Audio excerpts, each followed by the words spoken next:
my friend and president of the Canadian Jewish Congress, Freiman. And I especially welcome our special guest, nasz nadzwyczajny gist linii вечір, pan Meylakh Sheykhet.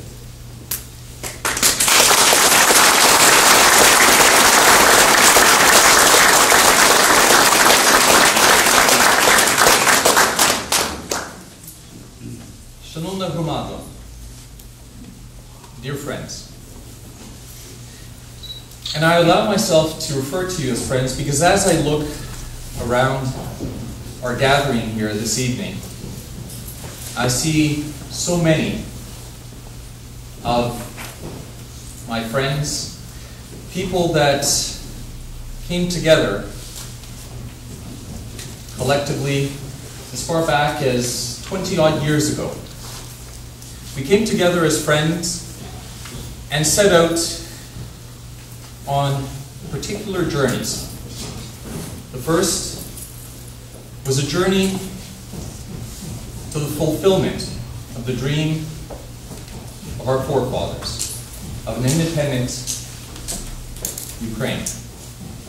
And once that dream was fulfilled, once again, many of those that I see here this evening came together on many projects that helped Ukraine in the establishment of her newfound statehood. And as recently as a few years ago, many, if not most of us in this gathering, in this room, came together as friends collectively once again and traveled the path, the journey of the Orange Revolution, for democracy, for the long-suffering people of Ukraine.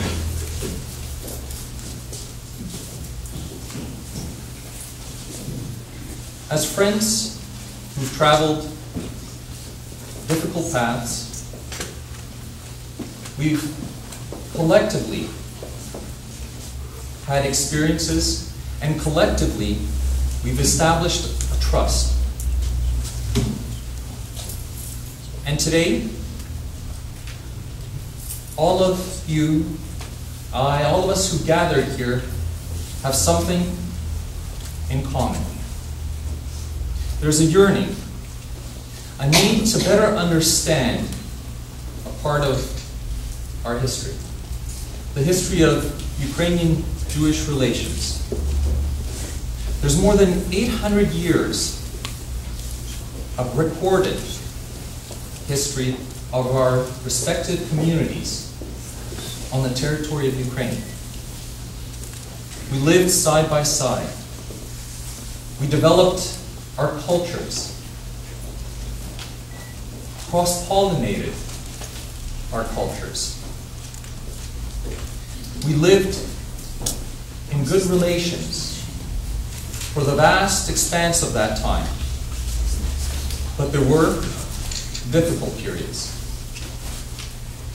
And there's another reason why we've gathered here this evening. Both the Ukrainian and Jewish communities have a tragic, common experience in the horrors of the 20th century. Two of the most horrific genocides that took place, two of the greatest evils of mankind took place on the territory of Ukraine, took the lives of millions upon millions of innocent Ukrainians in the Holodomor and Jews in the Holocaust. Friends, my particular journey, my personal journey, began in the summers of 1988 and 1989. I made a decision to trace my ancestral roots of my grandparents and parents, mostly in Ukraine, but also in certain parts of Poland. And it was during those summers of discovery that I first rubbed up against those twin evils of Stalinist, Soviet Russia and of Hitler's Nazi Germany. In the summer of '89, actually it was late spring, towards the end of May, beginning of June, I'd found family members in a small town called Bochnia, just outside of Krakow.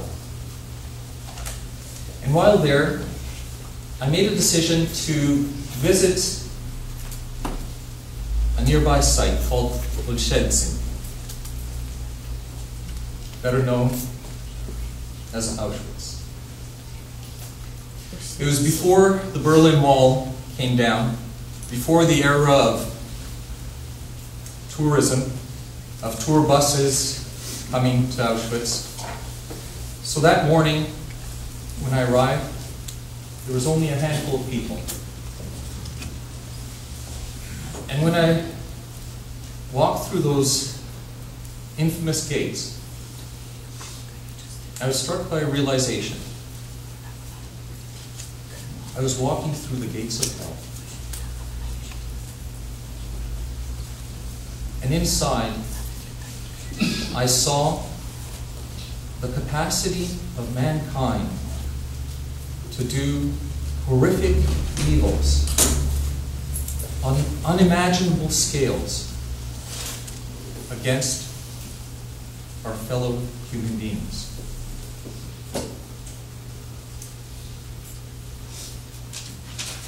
That place, Auschwitz, is almost as if it's Satan's kitchen that devoured over 1 million innocent human lives. Countless innocent souls. No person that visits Auschwitz leaves that place unaffected. That same summer, about a month later, I was in Lviv, Ukraine. And I found myself in the apartment of the late Vyacheslav Chornovil. Outside, KGB agents were standing outside of the apartment block. And inside, around a kitchen table, there was a small gathering of former political prisoners. I believe amongst them there was probably more than half a century of Gulag experience. And there I realized I was an observer, bearing witness to history in the making. And I also realized that I could actually be a part of that history. That small group of men and women had in their plans to bring down the evil empire, the Soviet Union. Out of the ruins of that Soviet Union, they would build a free, independent, democratic Ukrainian state. And while we were sitting there discussing plans, a man came in from a small town called Sambyr in Lviv Oblast with news. He was an envoy from the townspeople of Sambyr. The year before, the people had gotten together and erected a cross, not a big cross, about 2 meters, in a small town park to commemorate the millennium of Christianity in Ukraine. And a few days earlier, a man riding a bike through the park saw a group of men knocking over the cross, and he yelled out at them. They gave chase. He didn't realize that it was the local police, the militia, in civilian clothing. He ended up badly beaten and in the local clinic. And the townspeople sent this envoy to Mr. Chornovil. They wanted to organize a demonstration. So we were at this table, and Pan Vyacheslav started asking people around tables if something had to be done.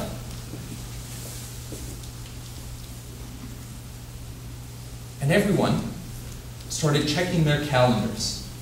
You see, at that time, in the Soviet Union, notwithstanding glasnost, if you gave a speech or attended an unsanctioned gathering, you were immediately sentenced and imprisoned for 15 days. Садили на 15 днів.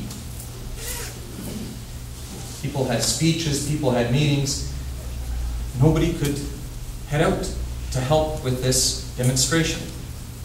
So finally, Pan Vyacheslav turned to me and said, Борис, ми знаємо, що ти вмієш організувати, а чи зможеш промову виголосити? And I said, нема ради, можу спробувати. So a few days later, with a small group of students, we took the train from Lviv to Sambyr, with Ukrainian flags folded under our jackets. And when we arrived at the train station in Sambyr, we saw a phalanx of police gathered, but we saw an even bigger crowd of townspeople waiting for us. And as we left the train station, the crowd grew. And as we walked into the town of Sambyr, it appeared most of the town had come out, and the police melted away. And that cross, the cross of hope, was put back in its place. Through that summer of '89, I was involved in organizing many things. By the fall, in fact, I was expelled from the Soviet Union from attendance at a big demonstration in Lviv and speaking out there. But after that summer of '89, I never much thought of Sambyr. I have to admit, I probably didn't think of it much at all. Until 2.5 years ago. A mutual acquaintance of Mark Freiman and I approached me. And he said, Boris, I have a friend whose ancestry is in Sambyr. He's the child of 2 Holocaust survivors from Sambyr. And he wants to commemorate and memorialize the 2 mass massacre sites where Jews were killed in Sambyr. But unfortunately, it had become impossible. A political Gordian knot had developed. And I said, of course, I'll meet with Mr. Freiman. At that time, he wasn't the president of the Canadian Jewish Congress. And we met, and I listened to Mark. Mark is a miracle of the Holocaust. There were very few Jewish survivors from Sambyr. And as I listened to his family story, I knew that I had to help Mark. His roots, his bloodlines, went back to Sambyr.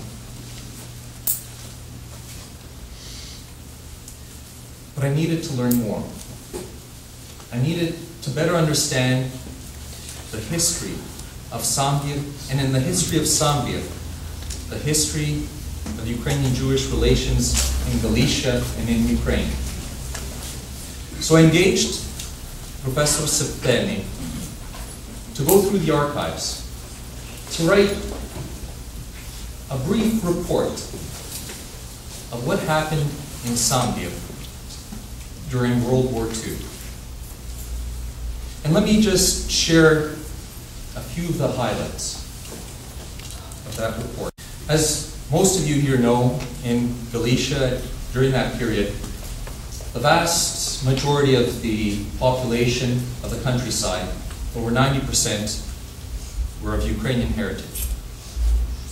But in the towns and cities, there was a multicultural population mix, and 3 groups predominated: Poles, Ukrainians, and Jews. Often the towns and population were split 1/3, 1/3, 1/3. In Sambia, the numbers were proportionately somewhat different. Of a population, pre-war population of 26,000, 12,000 were Poles, 10,000 were Jews, and 4,000 were Ukrainians. During the horrors of World War II, 3 massacres occurred in Sambia. First under the Soviet occupation. In the town prison, 1,200 Ukrainians were massacred by the NKVD. Next, during the Nazi occupation, of a population of 10,000 Jews in Sambia, by the end of the war, there were barely 100 survivors. In fact, less than 1%.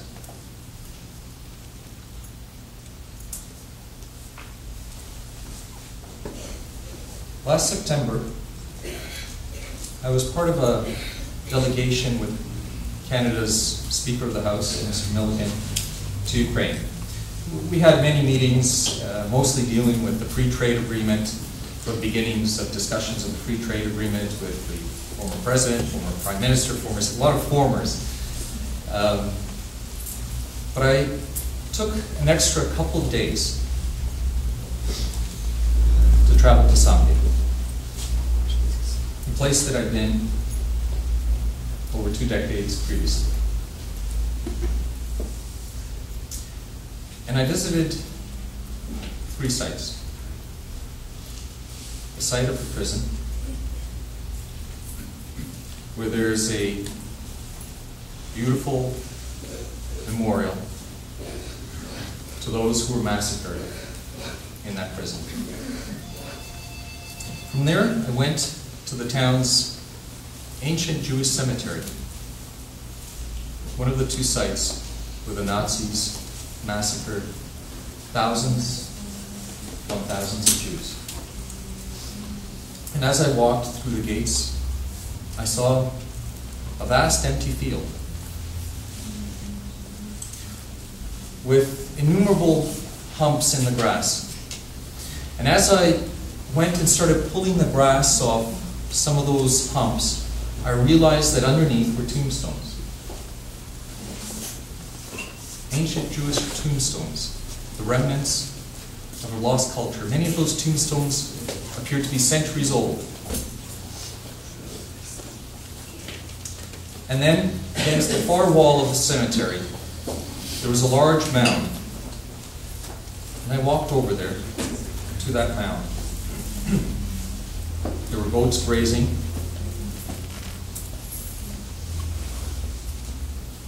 And I realized where I was standing.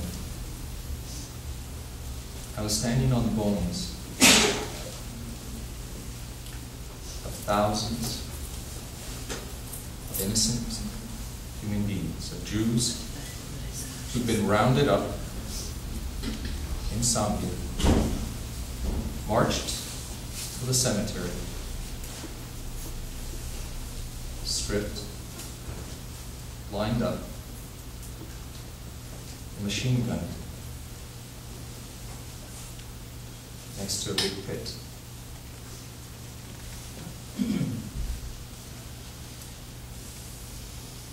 There's no appropriate plaque, nothing to tell the story of what had happened there.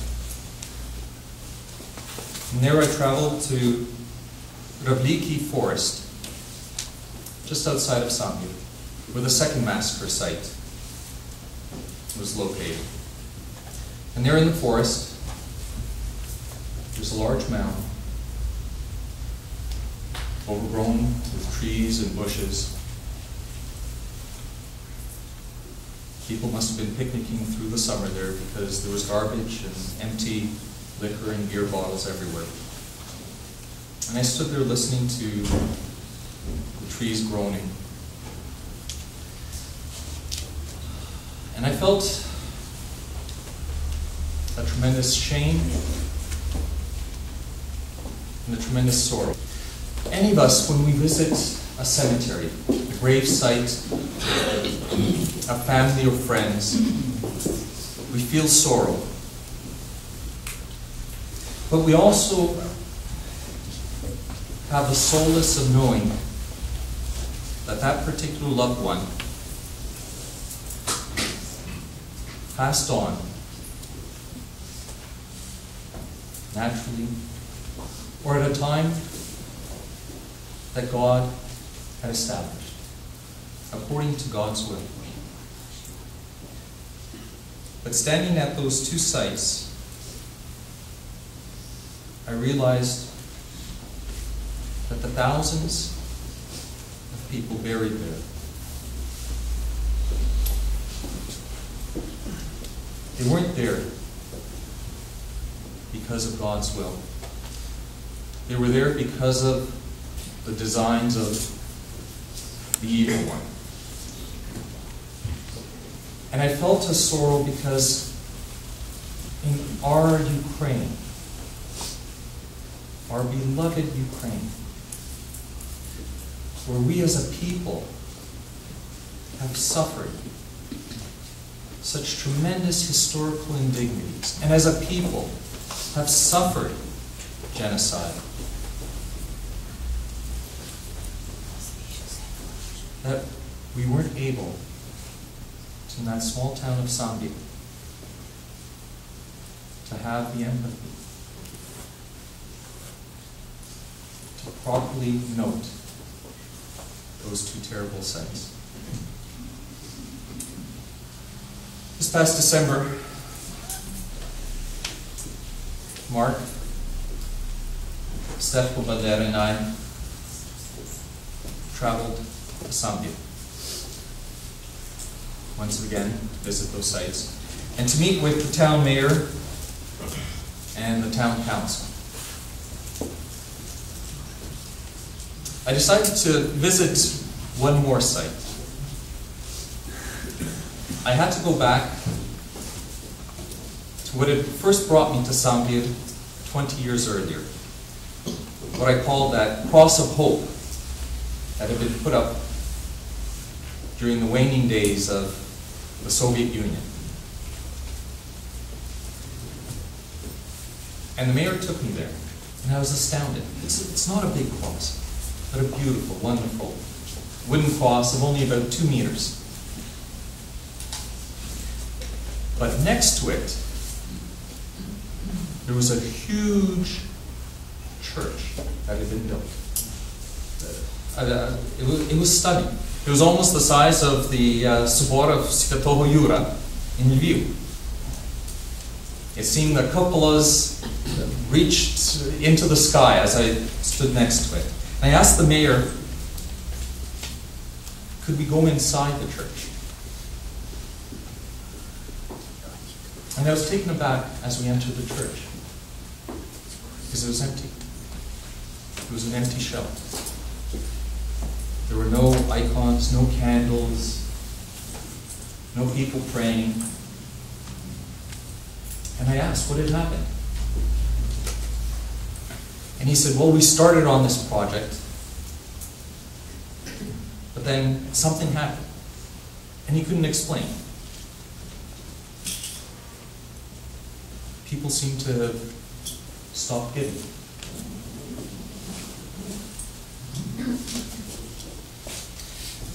After we left the church, I went back to the cross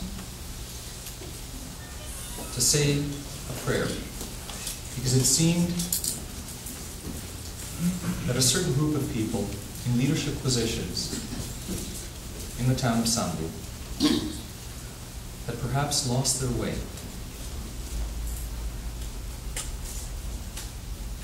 And perhaps there was a reason that this beautiful church that should be completed hadn't been. Maybe there was a reason why these terrible massacre sites hadn't been properly memorialized.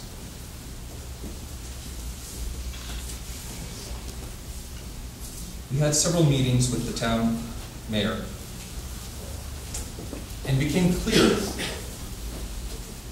that someone had seen political opportunity in those massacre sites. There was a man by the surname Gardner who towards the end of his life had decided that he would commemorate those two sites because that's where his family was buried. And in the ancient Jewish cemetery, at the massacre site, he put in place a Star of David. And there was a mayoralty campaign in Sambir at that time. And one of the candidates saw an opportunity. He gathered a small group of people that called themselves nationalists, but in fact do incredible shame to those who truly are Ukrainian patriots. They went to that cemetery, to that spot, and they destroyed the Star of David.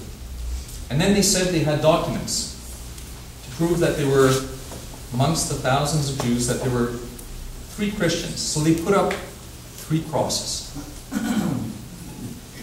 It was a winning campaign for that individual. He became mayor. But within a couple of years, he was also arrested for corruption, for taking bribes, for improperly selling city property and pocketing the monies. But just like the sorcerer's apprentice, he'd opened up some terrible emotions in Sambir. We had the opportunity to see documents that virtually no one has seen that seem to document the fact that there were 3 Christians amongst the thousands of Jews in the ancient Jewish cemetery and the Holocaust massacre site.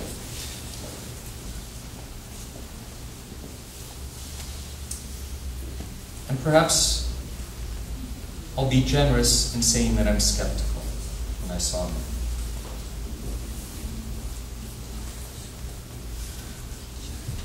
But to be fair and cautious, I've engaged Statko Bandera and a friend of his who worked until recently in Ukraine's intelligence services to go through old archives to establish the facts. And while we were in the mayor's office, the town architect, somewhat timidly a couple of times, but kept mentioning, he seemed to have a purpose in mentioning a gentleman's name. And the name was Meylakh Sheykhet. He seemed to want to tell us something.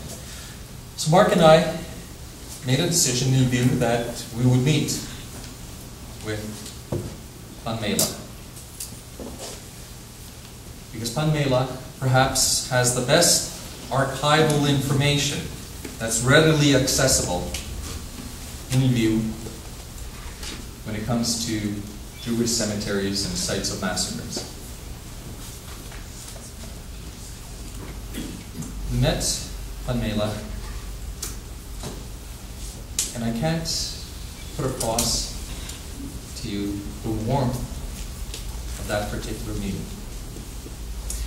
And just as Mark is a miracle of the Holocaust, Pan Meylakh is also a miracle. His family survived the Holocaust, but then they also survived decades of darkness through the Soviet era, where they had to hide their faith, but never lost their faith. And when the miracle of Ukraine's independence came, notwithstanding professional opportunities in North America and Israel, Meylakh decided his place was in Ukraine. He has a love for the Ukrainian Jewish culture and for Ukrainian culture. He has a love of the Ukrainian language. But more importantly, he had a mission. And I call Meylakh the custodian of a lost culture. The Nazis were brutally efficient.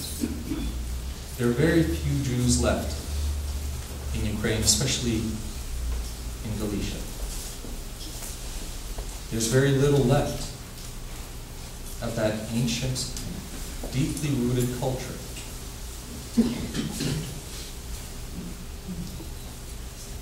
Meylakh is dedicated to restoring tombstones, cemeteries.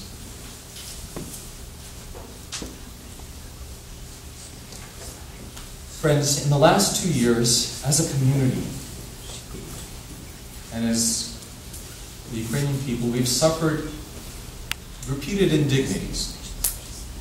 The Holodomor denial propaganda that comes out of the Kremlin. And most recently, there seems to be a new pattern of propaganda coming out of the Kremlin, which appears to be intent on stirring up hatreds and animosities, especially between the Ukrainian and Jewish communities. And not just in Ukraine. It's fascinating that some of the individuals, the proxies that were engaged in Holodomor denial, are today engaged in stirring up hatreds between our communities. History has shown us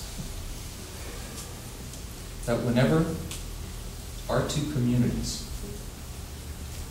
were set against each other,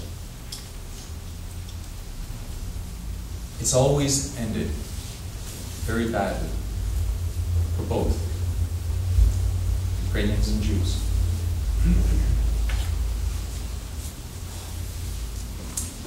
Today, Ukraine's statehood faces renewed threats. And it's interesting that Israel's statehood faces a new threat, a nuclear Iran. What most people seem to not realize, who is the architect of Iran's nuclear program? Who are the facilitators of a nuclear Iran? The Kremlin. And who's the greatest threat to Ukrainian statehood? And where does this propaganda seem to be coming from? The Kremlin. And if we see the political patterns evolving in Russia, it's quite disturbing. This past summer, I watched a program showing the camps of the Putin youth, all smiling, blonde-haired and blue-eyed.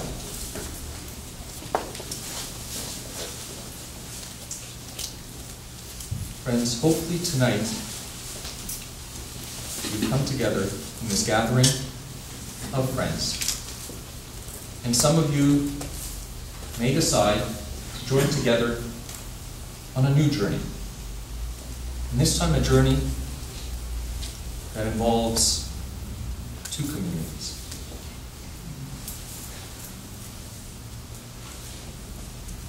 And hopefully we'll be able to travel that path together to make sure